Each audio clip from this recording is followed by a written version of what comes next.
Ang ating weather ngayon, super init. Kaya dapat laging hydrated tayo. Ayun. Online class kanina si Pixar. Instead na isuspend nila dahil sa init, ginawa na lang nilang online class. Hindi na lang sila pinapasok sa school mismo. So ayun, tinapos lang natin yung online class ni Pixar para makapag-workout na tayo ngayon. So nasa bahay siya ngayon kasama si Teens, nandun lang sila. So tayo, yan, kinuha na natin yung pagkakataon mag-workout.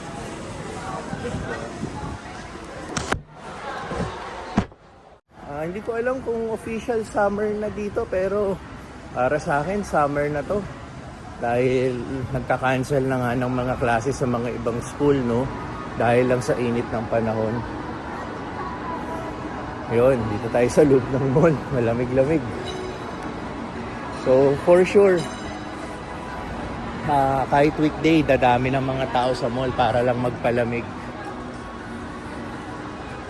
Ayun. So, ano nga pala ngayon? March 5, Wednesday.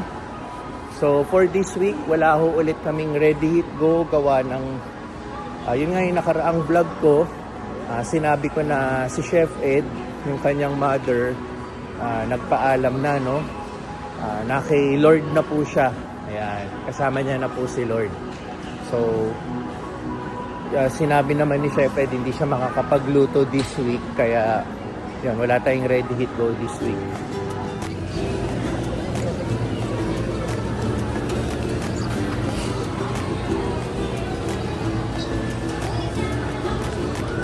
Thank you.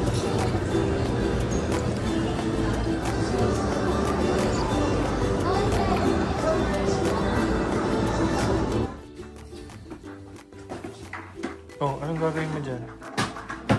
Sa corner. Sige, ayusin mo na. Si mami niya nasa isang kwarto, nagpapamasahe. Dito lang kami sa kwarto. Pinapaayos ko lang yung higaan niya para mamaya-maya ready to sleep na. So, mga 9:30, tulog na siya. How's your day? Pagod ka na rin, no? A little tired? Tomorrow, long day na naman. Back to school na sila, hindi na sila online. Kaya okay lang din, at least makapagpahinga. Sleep ka na? Sige, may hanggang 9:30 ka pa. Nunood-nood muna siya ng YouTube.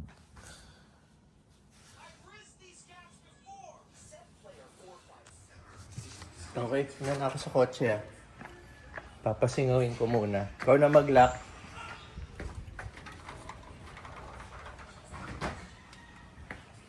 Oh, grabe na weather ngayon talaga. As in, nakita ko sa isang news clip, ang pinaka-peak ng init na to is end of March. So, ano ba? Nasa start pa lang tayo ng March. So, ano nga pala, ako, si Teens, si Richie and Ate Teta, pupunta kami sa wake po ng mother ni Chef Ed. Makikiramay po tayo. So, bago sila sumakay, pasingawin muna natin. Dahil grabing init. So ayun, pupunta po kami sa wake ni mom ni Chef Ed. Makikiramay po tayo. Nagdala na rin po tayo ng ng munting abuloy. 2 sobre po to, yung isa po sa amin ni Teens at sa Ready Hit Go family ni Chef Ed. And yung isa, nakisuyo sa atin si ninong namin sa US. Kasi yung ninong namin sa US, pag umuwi yun sa Pilipinas, lagi po namin nakakasama rin si Chef Ed at yung ibang tropa. So, ayun. Meron din siyang abuloy po para po kay Chef Ed. And sa family, of course. So, ayun. Pasingawin muna natin to bago natin sila tawagin. Sabi ko, mauna na ako sa kotse kaysa sabay-sabay kaming sumakay ng kotse, no? At least mapasingaw ko lang and makondisyon lang natin sa tamang temperature yung kotse. Grabe na yung init ngayon. And by the way, bago po kami umalis ngayon, nagluto po sina Ate Teta and si Richie ng pang tinsel pan natin. May order po tayo ng party days. So, since wala kaming ready hit go this week, mas aggressive namin pinush si tinsel pan. So, may mga orders naman tayo this week. So, yun, thank God naman. At least hindi naman tayo na nasi-zero, no? Tuloy-tuloy pa rin yung ating, yung pag-serve sa ating mga clients. Ayan. So, ayun, waiting na lang ako. Siguro, in a minute or two, pwede ko na silang tawagin. Para, di sumingaw na yung init. So, ito ang buong tropa ng Ready Hit Go. Ito si Tins, Ate Teta, Richie, si Chef Ed na lang ang kulang. Ready Hit Go na. So, ayan. Yan ang bumubuo ng ating Ready Hit Go and tinsel pan. So, ayan. Drive muna tayo. Papunta sa nga pala yung wake? Sa St. Peter's, Sucat, Parañaque. So, aalamin na lang natin sa Waze or Google Maps. Okay, Casimiro tayo.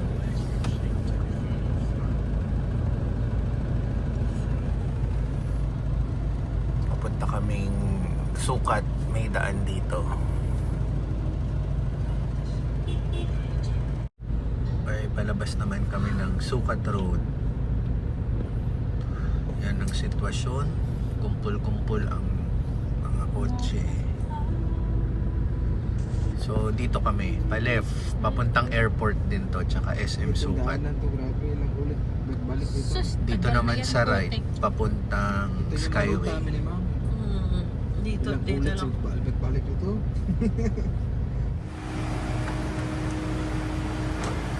Okay, dito na tayo. Malaki pala to. May sariling parking, basement and ilang floors din. So, nakahanap tayo ng parking dahil maaga tayo. So, ganito siya. Ayan sila. Laki, di ba? So, galing kami doon, yung Sucat Road, doon yun. Sa dulo.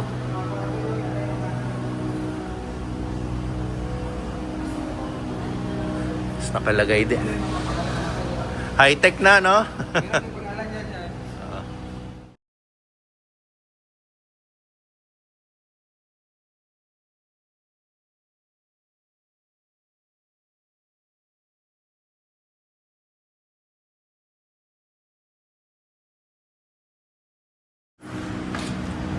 Okay.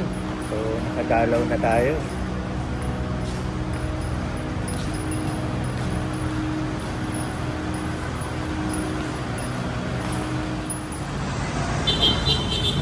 Pagpag! Maghalo-halo or saging konyelo.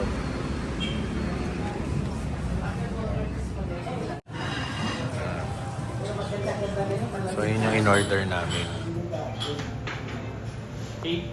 Banana konyelo and halo-halo. Pinagdagan namin ng spaghetti at tapsilo. So, ito yung mga iba rin nilang sineserve.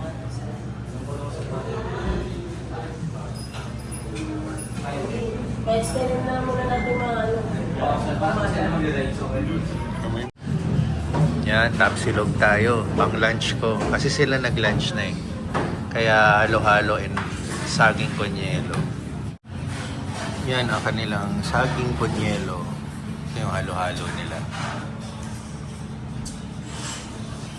Tamang-tama sa mainit na panahon. Ito spaghetti nila, ang dami. Na-sharean na nga tayo eh. Bisita Iglesia, ano? Yung tag 99? Alin? Kung talaga maubos-ubos yung Halo-halo? Saan? mga inasal. 99 lang ba yung sa Mang Inasal? Parang mas malaki to. Sa Mang Inasal, ganun lang eh. Parang maliit na baso. Pero sa size mo.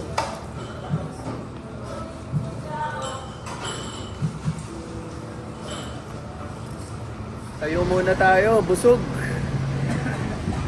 Ito pala sila eh. Hindi pa sila tapos, natapos pa. Ito pala may ano dito, Happily. Masarap din dito eh, Korean ano.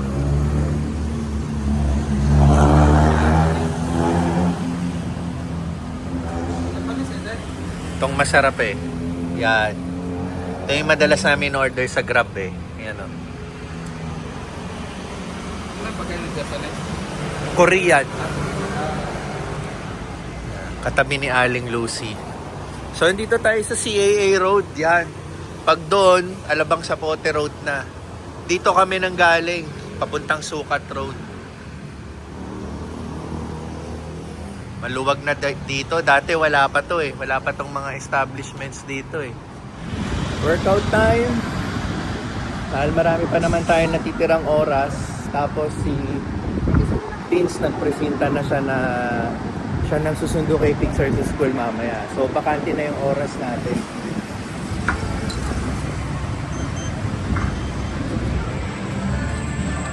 And besides, mas masarap dito sa gym. Aircon.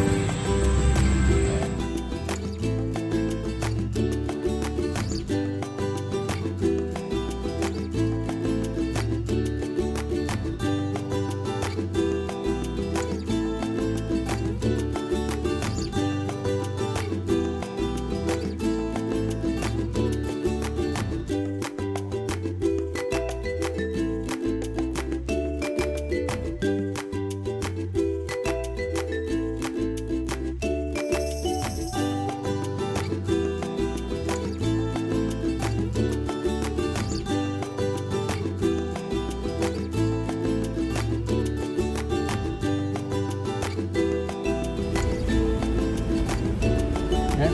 Okay na. Salamat. Yun. Done na mag-workout. Uwi na tayo. And then, tomorrow, babalik nga pala kami sa wake. This time, kasama ko naman ang mga kaibigan namin ni Chef Ed. Nakapag-usap na kami ng mga tropa na magkikita-kita kami doon pagkatapos na ng trabaho nila sa office. So, ibig sabihin, mga gabi na yun bukas. And tomorrow din yung last day ng wake. And yun, over the weekend, ililibing na po si mom ni Chef Ed. So, meron pa ulit kaming chance makadalaw tomorrow, this time with tropa. And para magkakasama kami ni na Chef Ed, no? So, yung kanina, ano namin yon, Team Ready Hit Go namin yon, and Team Tinsel Pan, magkakasama kami. So, nakapagbigay-pugay naman kami sa mom ni Chef Ed. Yung mga kasama ko, si Richie, Ate Teta, si Mrs. So, ayun. So, ngayon, ang gagawin natin, uwi na, magpapahinga na. And then, over the weekend, may mga deliveries tayo ng Tinsel Pan. Sa Ready Hit Go, yun nga, kinancel muna natin, pinospone muna natin, gawa ng, ayun, hindi naman makakapagluto si Chef Ed para sa atin. Siyempre, asikaso muna siya sa family niya. So, ayun, tapusin ko na po yung vlog for today. Maraming salamat po sa palaging panonood, and see you sa next vlog.